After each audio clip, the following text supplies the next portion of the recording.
सभी को नमस्कार। संस्कृत की विदुषियां और महिला कवि, इस श्रृंखला में मैंने उन महिला कवियों और संस्कृत विदुषियों की चर्चा की है जिनकी रचनाएं प्राप्त होती हैं, जिनकी कविताएं प्राप्त होती हैं, अथवा जिनका वर्णन अन्य आचार्यों या कवियों ने अपनी रचनाओं में किया है। इस क्रम में एक महत्वपूर्ण विधा संस्कृत की छूट गई है, वह अभिलेखीय साहित्य है। शिलालेखीय साहित्य या अभिलेख संस्कृत के एपिग्राफिकल लिटरेचर, इंस्क्रिप्शनल लिटरेचर, उसमें भी महिला विदुषियों के, महिला कवियों के उल्लेख प्राप्त होते हैं और उनमें से कतिपय महिला विदुषियों पर चर्चा मैं आज करूंगा। सबसे बड़ा और पहले जो नाम स्मृति पथ में आता है वह वाकाटक रानी प्रभावती गुप्ता का है। प्रभावती गुप्ता का समय चौथी पांचवी शताब्दी है। वे महाराजा रुद्रसेन द्वितीय की पत्नी थी और पति की मृत्यु के बाद उन्होंने 20 वर्षों तक लगभग साम्राज्य का पालन किया, अपने पति के राज्य का पालन किया। एक संरक्षिका के रूप में बहुत प्रभु विष्णु शासन उनका रहा। विदुषी थी और विष्णु की भक्त थी। शिलालेख उनके लिखवाए हुए लगाए हुए मिलते हैं। इस पर महामहोपाध्याय वासुदेव विष्णु मिराशी ने अनुसंधान और पर्याप्त कार्य किया है। प्रभावती गुप्ता गुप्त साम्राज्य की राजकुमारी थी। चंद्रगुप्त द्वितीय और रानी कुबेर नागा की वे पुत्री थीं और उनका विवाह हुआ रुद्रसेन द्वितीय के साथ। रुद्रसेन द्वितीय के पिता थे पृथ्वीशेन प्रथम।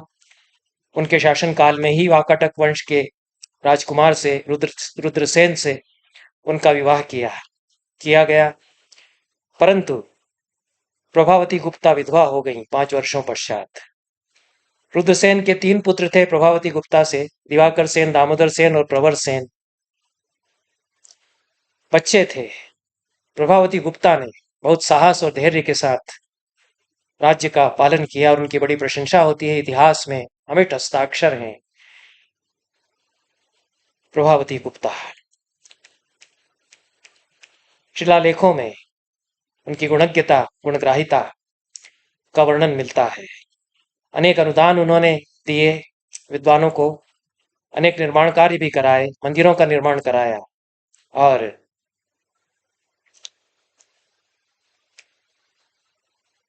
साम्राज्य पर बहुत कुशलता पूर्वक संपूर्ण राजनीतिक ज्ञान का उपयोग करते हुए उन्होंने अनुशासन बना करके रखा है।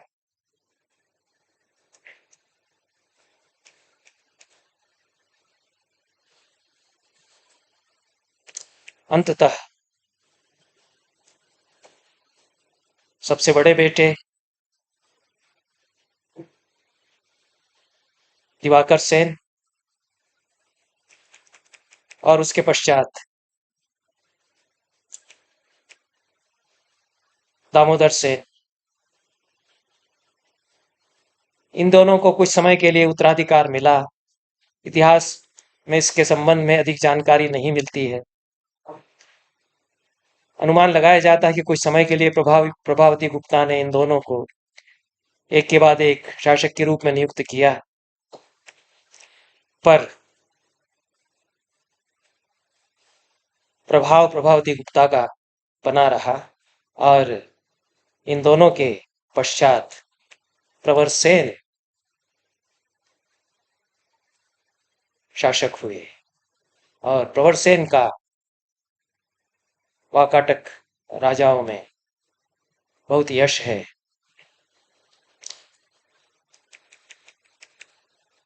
सेतुबंध महाकाव्य प्रवर सेन ने लिखा।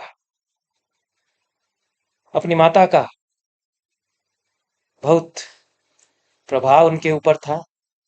420 ईस्वी से 420 ईस्वी से 455 ईस्वी तक उनका शासनकाल है, 19 वर्ष का।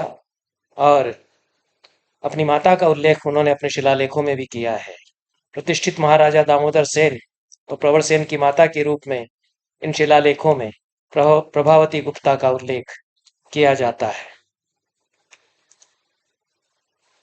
पटना संग्रहालय में एक प्लेट है प्रवर सेन का, जिसमें उल्लेख किया गया है कि प्रवर सेन के दान से अनुग्रहित हुई प्रजा और प्रवर सेन को अपनी रानी मां प्रभावती गुप्ता से सारे गुण प्राप्त हुए थे और प्रभावती की धर्म में बड़ी रुचि थी, ऐसा भी इन शिलालेखों से विदित होता है। विष्णु भक्त के रूप में प्रभावती गुप्ता का उल्लेख इन शिलालेखों में किया जाता है और रामगिरी स्वामी के लिए अनन्य भक्ति के साथ में उन्होंने एक निर्देशावली जारी की थी और रामटेक के देवता को प्रतिष्ठित उन्होंने किया। यह भी हम इन शिलालेखों से जानते हैं।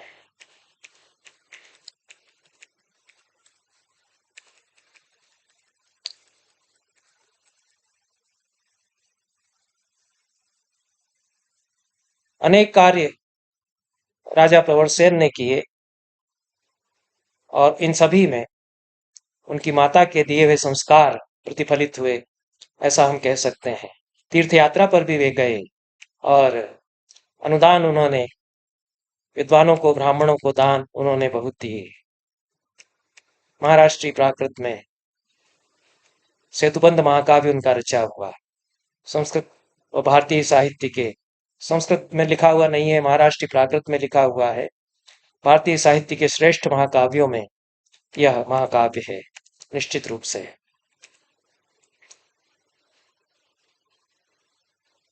प्रभावती गुप्ता के पश्चात नेपाल के शिलालेखों में कतिपय विदुषियों के उल्लेख आते हैं और नेपाल तो धर्मप्राण देश रहा है, संस्कृतमय भी रहा है।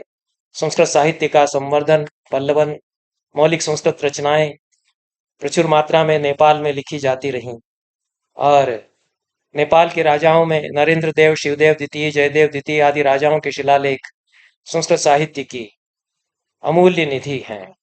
प्राचीनतम शिलालेख जो नेपाल का मिलता है वो 6ठी शताब्दी का है। राजा छंगू नारायण का यह शिलालेख है। इसमें अशोक की पुत्री चारुमती का उल्लेख किया गया है। 19 शार्दूल विक्रीडित छंद शिलालेख में है और वंशावली जो दी गई है छंगू नारायण की, उसमें राजा मानदेव की माता तथा राजा धर्मदेव की पत्नी राज्यवती, उनको देवी लक्ष्मी और अरुंधति के समान बताया गया है और पति की मृत्यु होने पर वे सती होने के लिए आग्रह करती हैं। यह अत्यंत ही करुण मार्मिक दृश्य है। माता सती होने जा रही है और बेटा उसको मना करता है। शिलालेखकार अच्छे कवि हैं, उन्होंने लिखा है, प्रेत्यागत्य सगद्गदाक्षरमिदं दीर्घं विनिश्वस्य च प्रेम्णा पुत्रमुवाच साश्रुवदना यातः पिता ते दिवम्। माता ने अपने बेटे को बुलाया, गदगद शब्दों से, गदगद वाणी से बोली, दीर्घ लंबी सांस छोड़ करके कि हे पुत्र, आंसू बहाते हुए उन्होंने कहा कि हे पुत्र, तुम्हारे पिता स्वर्ग चले गए।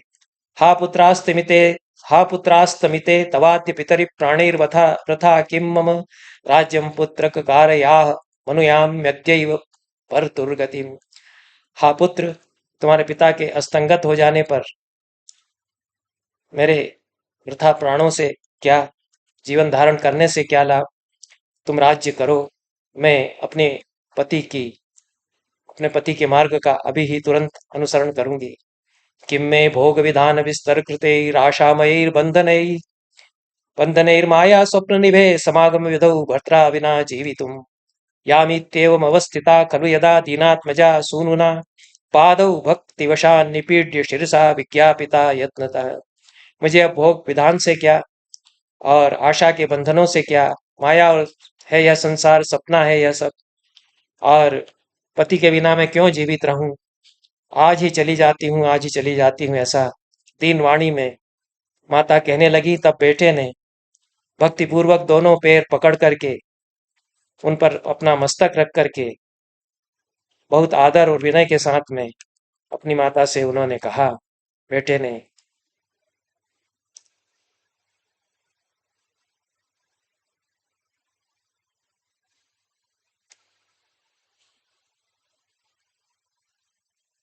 माता फिर भी कहती रही, किं भोगैर्मम किं नु जीवित सुखैस्त्वद्विप्रयोगे सति प्राणान् पूर्वमहं जहामि परतस्त्वं त्वं यास्यसीतो दिवम् इत्येवं मुखपङ्कजान्तर्गतैर्नेत्राम्बुभिर्नेत्राम्बु मिश्रैः दृढं वाक्पाशैर्वेगीव पाशवशगा बद्धा ततस्तस्तुषि।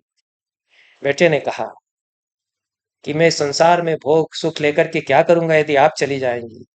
आपके बिना जीवित रह करके ही मैं क्या करूंगा, और आप यदि चली जाएंगी तो मैं उसके पहले ही अपने प्राण छोड़ दूंगा। इस प्रकार अपने बेटे के मुख पंकज से आंसुओं की धार के साथ जो वाणी निकली, तो जैसे उड़ती हुई उड़ती हुई चिड़िया पर कोई चाल डाल करके रोक दे। वाक पाशैर भीगी व पाश वशगा बद्धा ततस्तुषी, यह उपमा दी है। वाकपाश से अपने बेटे के वचनों के जाल से रुक करके और स्थिर रह गई रानी। यह प्रसंग इसमें आता है। इस प्रकार से नेपाल के शिलालेखों में जो रानियों के वर्णन आते हैं, उनमें उनकी गुणग्राहिता, प्रभावशालिता, पटुता, वाक्पटुता, इन सब के वर्णन मिलते हैं। और इसी क्रम में पशुपति वंश प्रशस्ति शिलालेख है। इसमें हर्षदेव की पुत्री का वर्णन किया गया है। मात्य दंत्य समूह दंत मुसलक क्षुण्णा रिभु वृच्छिरो गौड़ोड्रादि कलिंग कौशलपति गौड़ोड्रादि कलिंग कौशलपति श्री हर्षदेवात्मजा देवी राज्यमती कुलोचित गुणैर्युक्ता प्रभुता कुलैर्येनोड़ा भगदत्त राज कुलजा लक्ष्मी रिव क्षमा भुजा।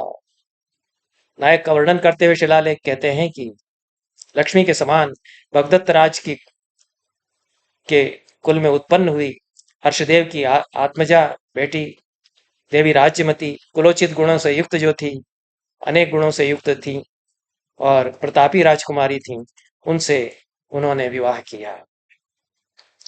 राजस्थान के अनेक अभिलेखों में महिला विदुषियों के वर्णन मिलते हैं। विक्रम संवत 1012 का शिलालेख है, 10वीं शताब्दी का बयाना का अभिलेख। उसमें चित्रलेखा नामक राजकुमारी को विविध शास्त्रों में पारंगत बताया गया है। 1057 विक्रमाब्द का हस्तिमाला उदयपुर का शिलालेख है। हस्तिमाता मंदिर का उदयपुर का अभिलेख है, जिसमें चालुक्य नरेश सोढ़क की पुत्री को राजकार्य में निपुण बताया गया है और पिता ने उसकी शिक्षा दीक्षा का प्रबंध किया और प्रशासनिक कार्यों में उसकी प्रवृत्ति देखकर उसको इन कार्यों के प्रति प्रोत्साहित भी किया। इस बात का इस शिलालेख में उल्लेख किया गया है। राजस्थान के शिलालेखों में गोगेश्वरी नामक महिला का उल्लेख आता है, जो उज्जैनी के एक शैव आश्रम की प्रमुख थी। पद्मगुप्त परिमल का नवसासांक चरित महाकाव्य है। इसमें सीता नामक कवि का उल्लेख प्राप्त होता है, जो परमार नरेश उपेंद्र राज की राज्यसभा में उनकी कवि रही और सीता ने अपने आश्रयदाता की प्रशस्ति में अनेक पद्यों की रचना की थी। इस प्रकार से शिलालेखों में प्रामाणिक ऐतिहासिक सामग्री मिलती है। इतिहास के अनेक अछूते पक्ष खुलते हैं और इन्हीं में कहीं कहीं हम देखते हैं कि महिलाओं के लिए भी, स्त्रियों के लिए भी स्थान बनाया गया है। इन शब्दों के साथ इस चर्चा को यहाँ समाप्त करते हैं। आगे श्रृंखला तो जारी रहेगी, आज की चर्चा ही समाप्त हो रही है। और भी स्त्री कवि हैं, विदुषियां हैं, और यथाक्रम जैसे जैसे अवसर होगा उन पर चर्चा होती रहेगी। बहुत बहुत धन्यवाद।